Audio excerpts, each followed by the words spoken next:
Romance, પ્રેમની વાતો. આજકાલ જો બધાથી વધારે ઝઘડા થતા હોય તો એ છે રોમેન્સને લઈને.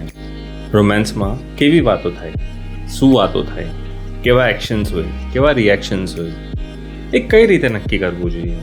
આપણને ખબર જ નથી એકચ્યુઅલમાં રોમેન્સ શું હોય. કોઈ માટે એક સપોર્ટ સિસ્ટમ બનવું એ પ્રેમ હોઈ શકે, એ એનો રોમેન્સ કરવાની સ્ટાઇલ હોઈ શકે. કોઈ વ્યક્તિને ઘડી ઘડી પોતાના ઇમોશન્સ અને ફિલિંગ્સ કહેવાની એ એના માટે રોમેન્સ હોઈ શકે. કોઈ વ્યક્તિ માટે પોતાના પાર્ટનરને ડેટ પર લઈ જવું રોમેન્સ હોઈ શકે, કે કોઈ વ્યક્તિને પોતાના પાર્ટનર સાથે ફક્ત બેસીને એને જોવાનું એ પણ રોમેન્સ હોઈ શકે. રાઈટ? આ બધા પ્રોબ્લેમની જડ છે કમ્પેરિઝન. તમે હંમેશા પોતાના પાર્ટનરને બીજા કોઈ કપલ સાથે કમ્પેર કરો છો.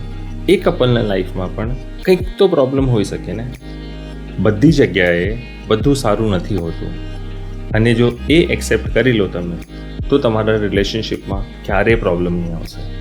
વિચારી જુઓ.